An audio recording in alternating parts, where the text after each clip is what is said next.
Hello everybody and welcome to another video brought to you by the MindCrafters. This is Captain Jack, and today we're going to be looking at what could possibly be one of my final nuclear reactor tutorials. Now the lovely people of this little village came to me and they told me that they needed a power plant that they didn't have to worry about, that could supply all their power needs, that could grow their crops, their potatoes, their carrots and everything else, so I gladly obliged and I told them I would make one of the best reactors ever, just because they were such a special little people. So, here it is, looming in the background. This is the biggest reactor I've made, or the biggest factory slash reactor I've made. What this is it's a completely self-contained unit. It's a 100% uptime, self-sustaining reactor that puts out 2040 EU per tick. And we're going to take a look at what's inside of this thing. On the outside, you'll notice there's a few solar panels over here. I think it's 22, I believe. And there's one HV solar array for this entire setup. So let's take a look at Captain Jack's final reactor. Here we are. Oh, if I can get out of the water here. We'll go up into the control room. This is it. I'm going to try to go through this step by step and show you exactly what this thing does, how it works, and why I never have to flip the off switch on it. We're going to turn it on here for a second, and you'll notice it's putting out 2040 EU per tick. It's carrying no heat. It's on, and there it is. We can look at the setup inside of here to see what's inside of this thing. What we have are LZH condensators, followed by 22 quad uranium cells, which is what gets us the 2040 output. And then I have two overclock heat vents, not sure why, but there they are anyway. I'm going to leave this on as we go through this tutorial just to show you that no, you do not have to turn it on, or turn it off, I'm sorry. So why the huge factory?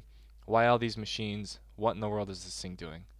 Well, first of all, the thing that makes this so I never have to shut it off is this coolant injector right here. And I didn't know these existed in the last video I made until Ingram showed me something wonderful, and it allowed me to basically eliminate all the red power junk that I had slapped onto the last reactor, and it eliminates the need to shut the thing off. So what is it doing? This coolant injector is injecting lapis directly into the reactor, and once these things hit 7,000 damage, or 7,000 durability reduction, or absorb 7,000 heat, whatever you want to call it, they're going to immediately recharge with the lapis that thing's going to shove in there. And we're going to see that in 1 second with this one, if you just be patient.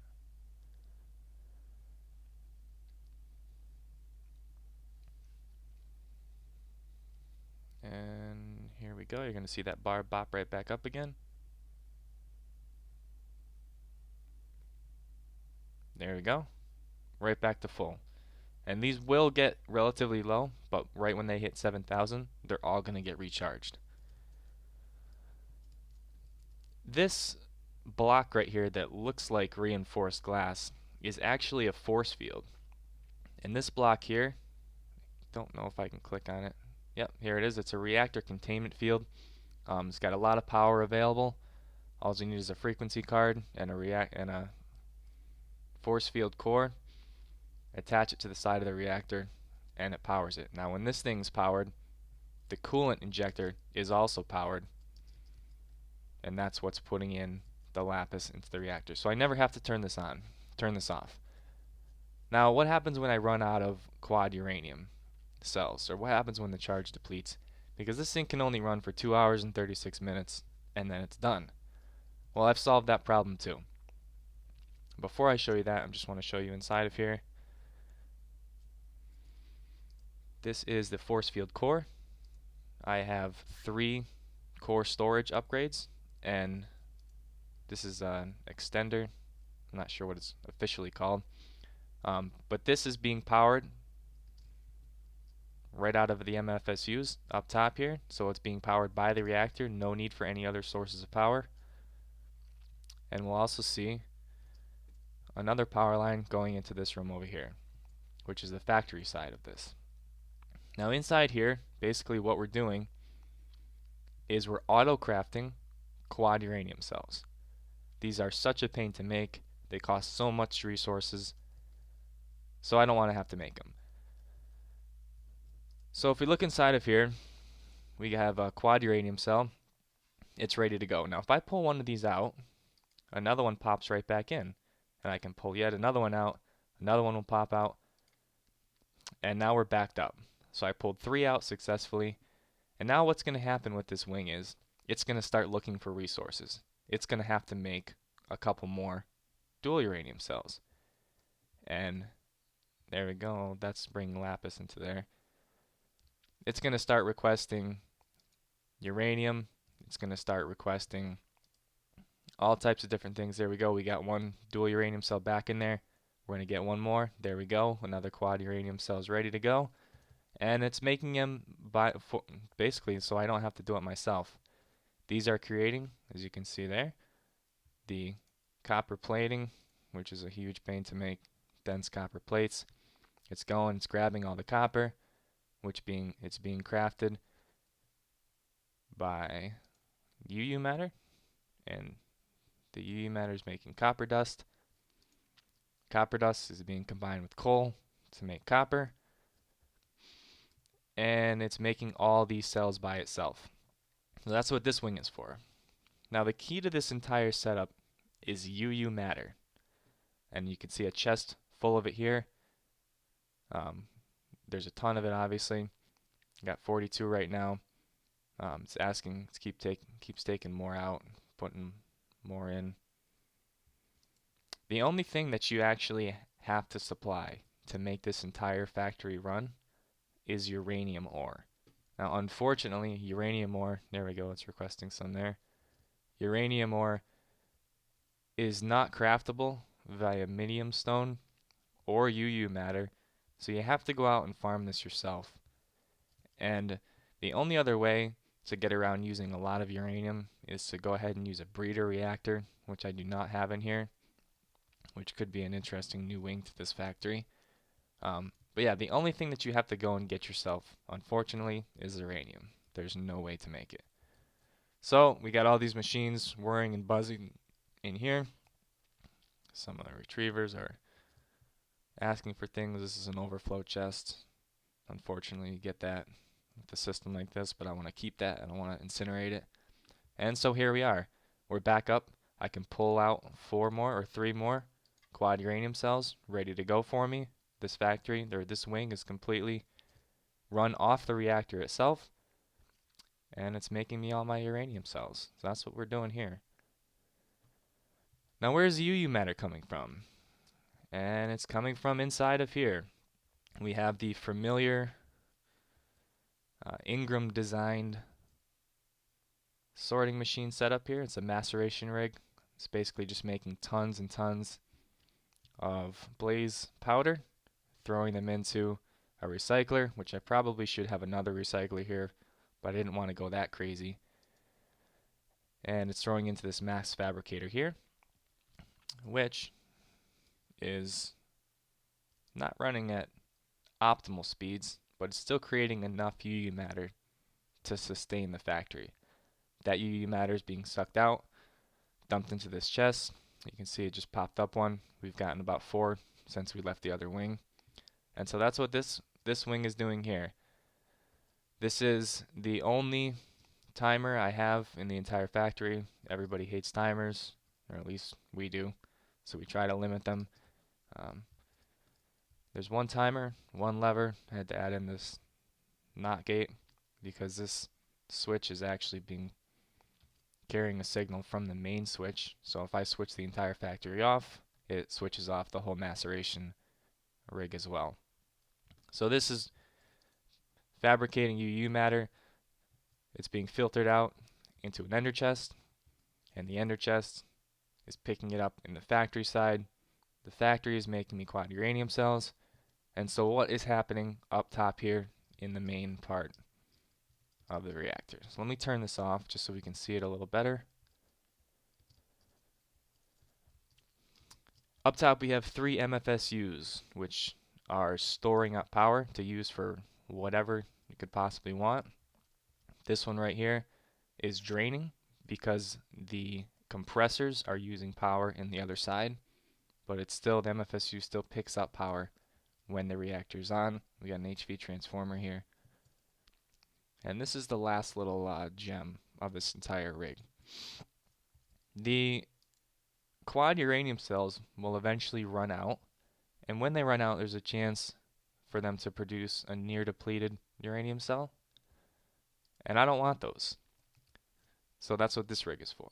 This rig is asking for near depleted uranium cells. It's going to yank them immediately out of the reactor and dump them into this chest.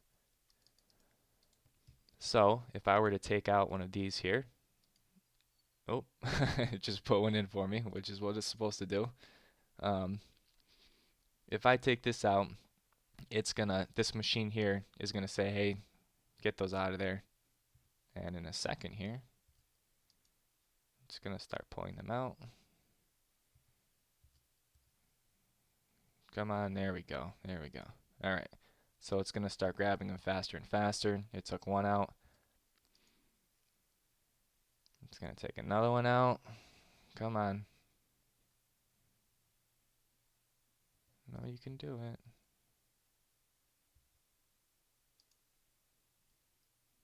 There's another one. And when it finally takes this last one out, which I'm not waiting for, it's going to pop in a brand new quad uranium cell. This over here is a quad uranium cell input mechanism. So when it detects that there's an empty space in here, it's going to pull one of the 22 quad uranium cells that I have ready to go as soon as those empty out. And it's going to push those right into the reactor via this filter here. And the filter is actually piggybacking off the retriever or the retrievulator signal over here, which is asking for the near depleted cells. And finally, what we have in the middle here is the lapis injector. This is taking lapis from the UU matter creation center on the other side there. It's storing up at least 64 at a time here, and once one of these hits the 7,000 durability, it's going to inject the lapis. This retrievulator is going to say, I need one more because I have less than 64, and we can also see that happening if I take one of those out. It's going to start refilling up this lapis here. I don't know where this stuff is going. Let's see here. I'm not sure why these take a second to work up, but there it goes. It's starting to go now. So it's asking for it, and it should fly through the system in a second.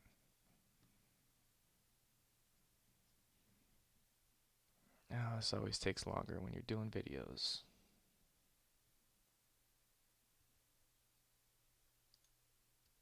There we go.